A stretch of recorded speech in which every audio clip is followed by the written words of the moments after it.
अस्सलाम वालेकुम। सब्सक्राइब करके बेल नोटिफिकेशन को ऑन कर दें। आइए सुनते हैं आज की वीडियो में एक खौफनाक ख्वाब की दास्तान। दरिया की लहरों पर तैरता हुआ अली कई मील तक आगे निकल गया। जिस जहाज में वो सफर कर रहा था वो तूफान के बाइस तबाह हो चुका था। बहुत से मुसाफिर डूब गए थे, चंद एक बच गए जो अली की तरह लहरों के रहमो करम पर बहते गए और कुछ दरिया की तह में बैठ गए। उसे तैरना आता था, इसीलिए वो तैरता हुआ कई मील आगे तक निकल आया था। अब दरिया के दोनों तरफ एक घना जंगल शुरू हो चुका था। अफ्रीका के जंगल से सारी दुनिया वाकिफ है किस कदर घना और खौफनाक जंगल होता है। इस इलाके के जंगलों और जंगलों में पाए जाने वाले फलदार दरख्तों से अली अच्छी तरह वाकिफ था। वो पानी से निकल आया और सबसे पहले उसने ऐसे दरख्तों को तलाश किया जिनसे भूख मिटाने के लिए कुछ फल दस्तयाब हो सके। जल्द ही उसे ऐसे दरख्त मिल गए। उसने खूब पेट भरकर फल खाए और सैर होकर दरिया का सर्द और मीठा पानी पिया। इन दोनों कामों से फारिग होकर वो जंगल के अंदर दाखिल हो गया ताकि दूसरी जानिब निकलकर ऐसी जगह पहुंच सके जहां पर कोई बस्ती आबाद हो। जंगल में जाने वाले जानते हैं कि जब कोई शख्स जंगल के अंदरूनी हिस्से में दाखिल होता है तो जंगल में बिखरे हुए सूखे पत्तों के बाइस उसके हर कदम पर तेज आहट होती है। वो कितना ही चाहे कि आवाज पैदा ना हो लेकिन कोई बस नहीं चलता। चुनाचे जंगल के बासियों को, जिनमें अक्सरियत सांपों, अजदहों और दरिंदों की होती है, थोड़ी देर में पता चल जाता है कि कोई शख्स यहाँ घूम रहा है। परिंदे एक दरख्त से उड़कर दूसरे दरख्त तक जाना शुरू कर देते हैं। परिंदों का शोर शुरू हो जाता है।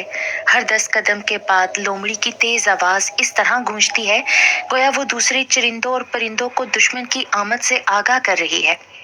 फुनकारें तो हर कदम पर सुनाई देती हैं। कभी कभार एक आवाज चिंघाड़ने की भी सुनाई दे जाती है। कभी कभी कोई सांप या अजदहा अपना फन लहराता हुआ मुकाबले पर आ जाता है। जिस जंगल से अली गुजर रहा था उसमें जंगली जानवरों की कमी न थी। उसने एक मजबूत दरख्त की 2 टहनियां काटकर नोकदार बना ली। अली को मालूम था कि वहशी दरिंदों के सामने इन नोकदार टहनियों की कोई हैसियत नहीं होगी। फिर भी उसे इत्मीनान था कि वो खाली हाथ नहीं है। वक्त पड़ने पर अपनी हिफाजत के लिए कदम उठा सकता है। सूरज सर पर चमकने लगा था जिससे अंदाजा होता था कि दोपहर का वक्त हो चुका है। अली की दोनों टांगे भी दर्द करने लगी थीं। थोड़ी थोड़ी सी भूख भी महसूस हो रही थी। उसे कुछ पता नहीं था कि उसने कितना फासला तय किया। मुख्तसर ये कि कुछ देर आराम करने के बाद वो फिर चल पड़ा। दिन ढल गया, शाम होने वाली थी। अब उसे रात गुजारने के लिए पनाहगाह चाहिए थी, लेकिन कोई ऐसी जगह नहीं मिली जहां वो रात को कयाम कर सकता। उसने फैसला किया कि किसी दरख्त पर रात गुजारी जाए। वो एक दरख्त पर चढ़ गया और 2 शाखों के दरमियान खुद को टिका लिया। यकायक उसे एहसास हुआ जैसे उसी शाख पर उसके करीब ही सरसराहट की पुरस्सरार और रोंगटे खड़े कर देने वाली आवाज बुलंद हुई। उसका दिल यकबारगी उछलकर हलक में आ गया और खौफजदा निगाहें गहरे अंधेरे में अपने दुश्मन को तलाश करने लगीं। मगर इससे पहले कि उसकी निगाहें अपने मकसद में कामयाब होती, उसे अपने बाएं हाथ की कलाई पर अचानक तेज किस्म की तकलीफ दे चुभन का एहसास हुआ और इसके साथ ही उसने अपने दुश्मन को देख लिया जो उसे डसने के बाद बड़ी सरत के साथ दरख्त की घनी शाखों और पत्तों में गायब होता जा रहा था। सांप देखते ही देखते उसकी निगाहों से ओझल हो चुका था। अब वो उसके जहर का असर होने के बाद किसी मुआवजे से ही मौत के भयानक जबड़ों में पहुंचने से बच सकता था। अली के सारे जिस्म में एक अजीब सनसनी फैली हुई थी। दिल सीने में डूबता हुआ महसूस हो रहा था और जिस्म के मसामात तेजी के साथ पसीना उगलने में मसरूफ थे। उसे ऐसा लगा जैसे खूनख्वार अफरियतों की इस सरजमीन पर वो अपनी जिंदगी की आखिरी सांसें ले रहा हो। मौत का जालिम हाथ उसे अपनी शहरक की तरफ बढ़ता हुआ महसूस हो रहा था और आसपास के तमाम दरख्त अब उसे नाचते नजर आ रहे थे। अली का सर बड़ी शिद्दत से चकरा रहा था। उसे कुछ ऐसा लग रहा था जैसे उसकी मजबूत कुव्वते इरादी इस दरख्त पर अपना तवाज़न बरकरार रखने में किसी तरह की मदद नहीं दे सकेगी। अली ने अपने आप को संभालने की पूरी कोशिश की और दरख्त को मजबूती से पकड़ लिया, लेकिन जल्द ही उसकी सारी तवानाई खत्म होने लगी। फिर चंद ही लम्हे बाद वो दरख्त से जमीन की जानिब गिर रहा था। उसके हलक से और फिर अगले ही लम्हे उसका जहन तारीकियों की अथाह गहराइयों में डूब चुका था। बेहोश होने से पहले उसे इस बात का पुख्ता यकीन था कि अब कयामत के रोज ही वो होश में आ सकेगा, मगर हैरत के मारे अली की आंखें फटी की फटी रह गईं। आंखें खुलने पर जब उसने अपने आप को एक झोंपड़ी में पाया, जमीन पर अगर उस वक्त दिन का उजाला ना होता तो तारीकी के बायस वो यकीनन ये समझता कि कब्र में है, लेकिन तारीकियां छट चुकी थीं। झोंपड़ी में दिन की रोशनी फैली हुई थी और वो एक नर्म और गुदाज बिस्तर पर लेटा हुआ था। उसकी आंखों के सामने गुज़िश्ता शब का तारीख और खौफनाक जंगल और चारों तरफ फड़फड़ाते अजीबोगरीब परिंदे और जमीन पर रेंगते हुए हशरातो लर्ज किसी फिल्म के मुतहरिक सीन की तरह घूमने लगे और अकल एक दफा फिर चकरा गई। वो तो कयामत के रोज होश में आने का यकीन करके बेहोश हुआ था, फिर इतनी जल्दी किस तरह होश में आ गया? और ये झोंपड़ी किसकी है? आखिर यहाँ तक इसे कौन लेकर आया होगा? उसका जहन अपने सवालात का जवाब तलाश करने में बड़ी शिद्दत के साथ मसरूफ था, लेकिन मजाल है कि कोई बात समझ में आ सकी हो। अकल ने तो जैसे जंगल में रास्ता बदलने के बाद ही साथ देने से इनकार कर दिया था। फिर अगर कुछ समझ में आता भी तो क्यों कर? सोचता रहा, उलझता रहा उस वक्त तक जब तक कि इंसानी कदमों की आहट ने उसे अपनी तरफ मतवज्जा नहीं कर लिया। चौंक कर निगाहें उठाई तो एक नुस्वानी पैकर नजर आया, रानाइयों और दिलकशियों का मजमुआ। वो इस हद तक यकीनन खूबसूरत नहीं थी कि उसका ताल्लुक सफेद फामों से था, लेकिन सफेद चमड़ी ही को तो खूबसूरती और दिलकशी का नाम नहीं दिया जा सकता। चुनाचे वो सफेद फाम ना होने के बावजूद दिलकश और खूबसूरत थी। उसकी जिल्द का रंग सांवला था, आंखें बड़ी बड़ी और मासूमियत से भरपूर थीं, और जिस्म किसी माहिर बुत तराश के फन का अदीमुल मिसाल कारनामा मालूम होता था। उसके सर के बाल लंबे, घने और स्याह थे। कमर पतली, लंबी, लचकदार और जिनसी कशिश की हामिल थी, और इसके जिस्म पर बराए नाम लिबास नजर आता था। लिबास भी बड़े बड़े पत्तों से बनाया गया था। उसे होश में आता देखकर वो तेजी के साथ अली के करीब आ गई। उसकी आंखों में तेज चमक पैदा हो गई थी और होंठ मुस्कुराते हुए लग रहे थे। अली ने अपनी जगह से उठने की कोशिश की तो उसने जल्दी अपने सडोल और खूबसूरत हाथों को आगे बढ़ाते हुए और आहिस्तगी से अली के कंधों को पकड़ते हुए कहा, नहीं नहीं, लेटे रहो, अभी तुम्हें मुकम्मल आराम की जरूरत है। उसकी जुबान से साफ और खूबसूरत अंदाज में अंग्रेजी सुनकर वो हैरत में पड़ गया। अब मैं ठीक हूँ, मगर मैं यहाँ आया कैसे? ये झोंपड़ी किस जगह वाक़ है? तुम कौन हो? गुज़िश्ता शब तो मुझ पर मुल्कुल मौत ने हमला किया था। गुज़िश्ता शब? वो मुस्कुराई। तुम पूरे 72 घंटे बाद होश में आए हो? हैं? अली हैरत से उछल पड़ा। ये हकीकत है कि तुम परसों रात को बाबा को जंगल में बेहोश पड़े हुए मिले थे। तुम्हें अफ्रीका के बेहद जहरीले सांप ने डस लिया था, जिसकी वजह से तुम्हारे जिस्म पर नीलाहट फैलने लगी थी। अगर बाबा ने तुम्हें देख न लिया होता तो चंद मिनट के अंदर अंदर तुम मर जाते।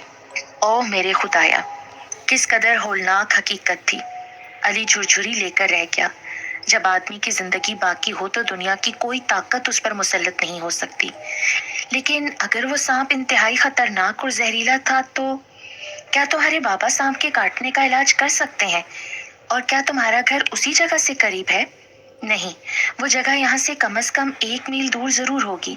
और मेरे बाबा कोई डॉक्टर नहीं, वो एक बहुत बड़े जादूगर हैं, और अगर चाहें तो वो अपने जादू से मुर्दा जिस्मों में जान डाल दें।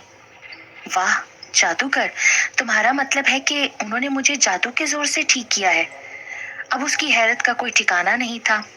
अफ्रीकी जादूगरों और डॉक्टरों के बहुत से किस्से उसने नॉवलों में पढ़ रखे थे, लेकिन वो इनका कायल ना था। जादू और जादूगरी उसके ख्याल में सब बकवास बातें थीं, लेकिन अब वो मेजबान लड़की इस बात पर मुसर थी कि उसका बाप अली की जिंदगी महज जादू के बलबूते पर बचाने में कामयाब हो सका है। अपनी उलझनों और हैरत को दूर करने के लिए अली ने उसे लगातार सवालात कर डाले और फिर उसने जवाब में कुछ बताया। उसे मुख्तसर तौर पर यूं बयान किया जा सकता है, इस हसीना का बाबा इस इलाके का एक बहुत बड़ा जादूगर था और दूर दूर के कबीले के लोग उससे खौफ खाते थे।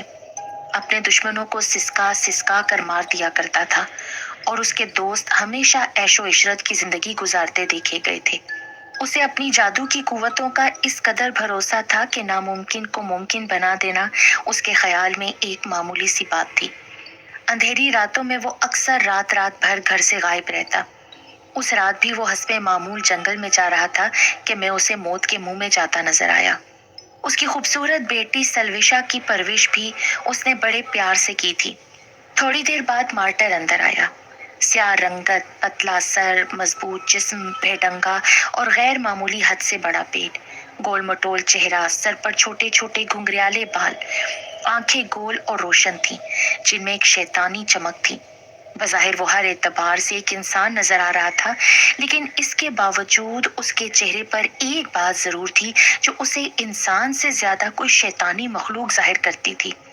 علی کو ہوش میں دیکھ کر اس کے موٹے موٹے اور بھدے ہونٹوں پر ایک مکرو مسکراہٹ پھیلنے لگی۔ اس رات مارٹر نے جھونپڑی سے باہر جانے سے پہلے علی سے مخاطب ہو کر کہا، میں ایک ضروری کام سے جا رہا ہوں، ہو سکتا ہے واپسی میں دیر ہو جائے یا شاید صبح تک نہ آ سکوں۔ بہرحال میری غیر حاضری میں سلویشا تمہارے ساتھ ہوگی، اسی جھونپڑی میں، تنہا۔ اس کی تیز اور چمکدار آنکھیں اسے اپنی روح میں اترتی محسوس ہو رہی تھیں۔ علی نے جلدی سے نگاہیں ہٹا لی۔ مارٹر نے اسے خاموش دیکھ کر اپنے مخصوص چپتے ہوئے لہجے میں کہا، مجھے امید ہے کہ میرا مطلب تم سمجھ گئے ہوگے۔ میں نے تمہاری اس وقت جان بچائی جب تم موت کی دنیا میں قدم رکھ چکے تھے۔ تمہیں نئی زندگی دیکھ کر میں نے تم پر احسان کیا ہے، اور شریف لوگ اپنے محسنوں کی عزت سے کھیلنے کی کوشش بھی نہیں کرتے۔ سلویشا معصوم ہونے کے ساتھ ساتھ جوان بھی ہے۔ وہ نہیں جانتی کہ مرد کا قرب کیا ہوتا ہے، لیکن وہ شباب کے نشے سے مخمور ہے اور بھرے ہوئے جام کو چھلکانے کے لیے اسے معمولی سی ٹھیس کافی ہوتی ہے۔ کیا تم سمجھ رہے ہو نا میرے دوست؟ ہاں، میں تمہارا مطلب سمجھ رہا ہوں مارٹر۔ تم ذہین نوجوان ہو اور شاید شریف بھی۔ مجھے امید ہے کہ تم میری عدم موجودگی میں سلویشا کی جوانی اور معصومیت سے ناجائز فائدہ اٹھانے کی کوشش نہیں کرو گے۔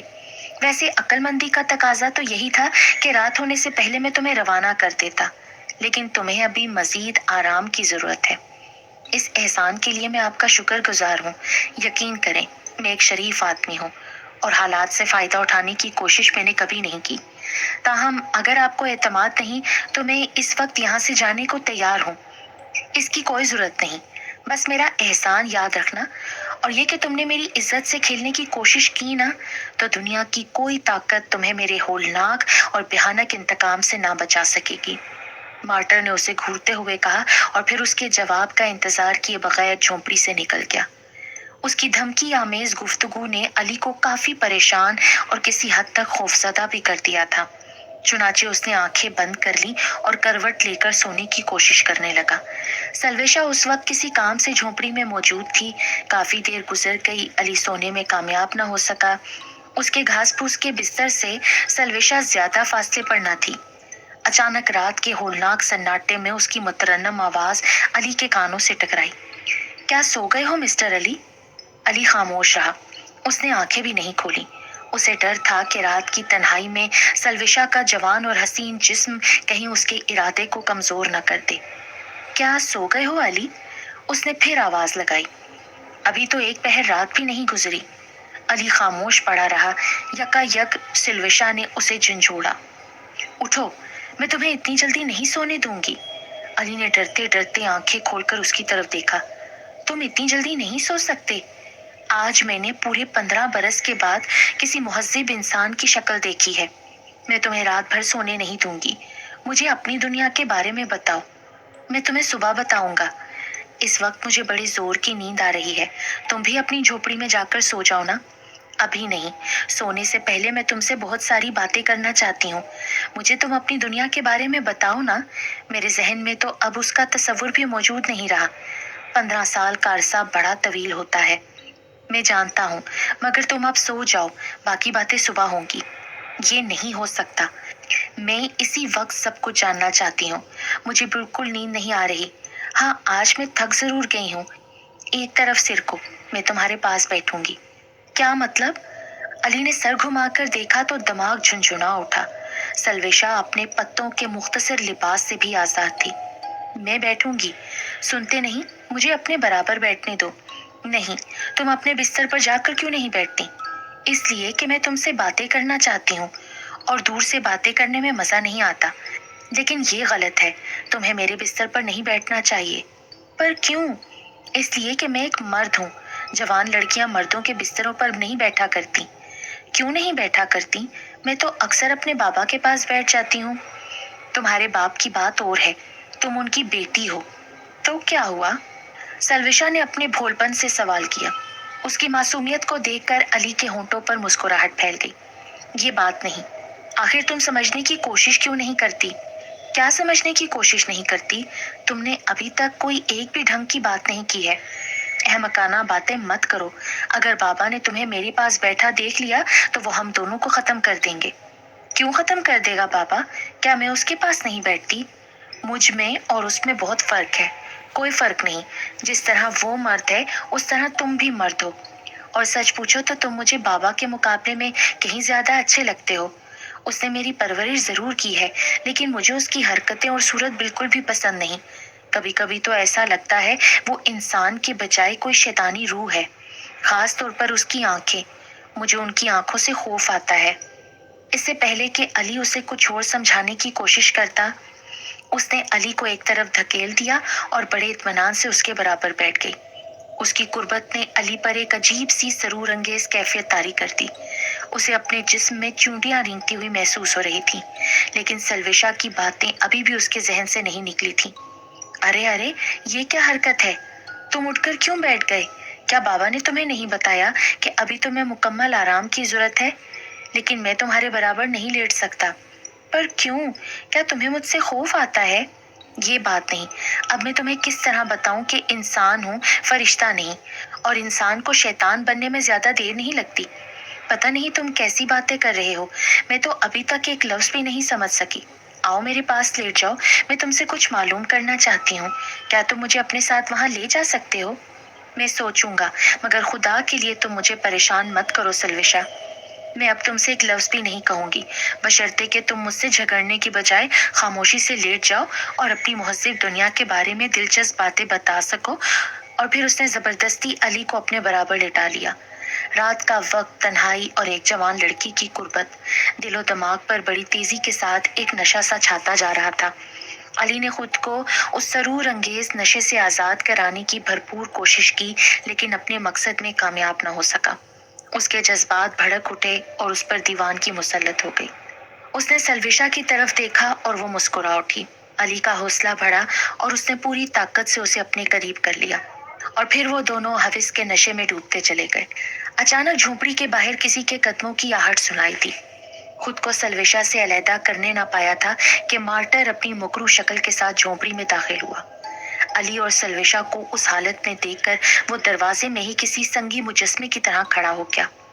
बहुत खूब, तो वही हुआ जिसका मुझे डर था। तुम मेरे एहसान को भूल गए और एक जवान और खूबसूरत भोली भाली लड़की के कुर्ब ने तुम्हें इंसान से शैतान बना दिया। अली की उस वक्त की हालत का क्या पूछना। काटो तो जिस्म में खून नहीं, जहन पर बौखलाहट और खौफ का कब्जा, और जिस्म के मुसामात बड़ी तेजी से पसीना उगलने लगे। उसने अपनी सफाई में कुछ कहने की कोशिश की, लेकिन अल्फाज ही हलक में फंस कर रह गए। मार्टर की खूंखार निगाहें उसके चेहरे पर मरकूज थीं। चंद लम्हे बाद वो बोला, मैं तुम्हें जलील और इस कदर कमीना नहीं समझता था, मगर खैर, तुमने जो कुछ भी किया है उसके लिए तुम्हें सारी उम्र पछताना पड़ेगा। मैं बहुत इंतकाम लेने का आदी हूँ। उसने हलक से अजीबो गरीब आवाज निकाली और दूसरे ही लम्हे 5-6 मजबूत जिस्म के जंगली झोंपड़े में दाखिल हुए। मार्टर के इशारे पर उन्होंने अली को जकड़ लिया और घसीटते हुए एक दूसरी झोंपड़ी में ले जाकर बांध दिया। अली को मार्टर का एक पैगाम पहुंचाया गया कि कल सुबह सूरज निकलने से पहले उसे गर्म पानी के एक बहुत बड़े कड़ाहे में डाला जाएगा और उसकी हड्डियां बतौर इबरत और निशानी के तौर पर गांव के मेन गेट पर लटकाई जाएंगी। ये सुनकर अली की जान निकल गई। उसे अपनी मौत सामने नजर आने लगी। तमाम रात वहां से फरार होने के बारे में सोचता रहा, मगर फरार होने की कोई सूरत नजर नहीं आ रही थी। यानी मौत यकीनी थी। सुबह होने वाली थी और अभी तारीकी छाई हुई थी कि झोंपड़ी के अगबी हिस्से में खड़खड़ाहट हुई। चोर रास्ते से सलविशा अंदर दाखिल हुई और अली को खामोश रहने का इशारा किया। अली का हाथ पकड़कर चोर रास्ते से ही वो बाहर निकली और दबे पांव झाड़ियों में रास्ता बनाती हुई साहिल समंदर पर ले गई। यहाँ एक पुरानी कश्ती खड़ी थी। उसने अली को उसमें सवार कराया और वहां से फरार होने के लिए कहा। علی سلوشا کو حسرت بھری نگاہوں سے دیکھنے لگا۔ علی نے دل ہی دل میں سوچا کہ کاش میں سلوشا جیسی وفادار لڑکی کو اپنی دنیا میں لے جاتا، مگر قبیلے والوں کے خوف نے مجھے ڈرا دیا ہے۔ پھر وہ کشتی میں سوار ہو کر کشتی چلاتے ہوئے اس سے دور ہونے لگا۔ سلوشا ابھی تک ساحل پر کھڑی ہاتھ ہلا کر اسے الوداع کہہ رہی تھی۔ علی کشتی چلاتے ہوئے سمندر میں آ گیا۔ اب ساحل نظروں سے اوجھل ہو چکا تھا۔ اس کی خوش قسمتی تھی کہ سمندر میں اسے ایک جہاز مل گیا اور انہوں نے اسے اپنے جہاز میں سوار کرا لیا۔ یوں وہ اپنی مہذب دنیا میں واپس آ گیا۔ سلوشا اگر اس کی مدد نہ کرتی تو وہ کبھی کا گرم پانی کے کھولتے کڑاہے میں ابل چکا ہوتا۔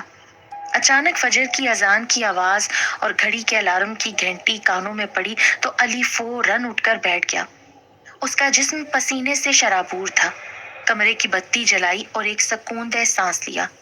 اس نے اللہ کا شکر ادا کیا کہ یہ صرف ایک خواب تھا، لیکن ایسا خواب جو بالکل حقیقت کی طرح لگ رہا تھا۔ پھر علی نے وضو بنایا اور مسجد کی طرف روانہ ہو گیا۔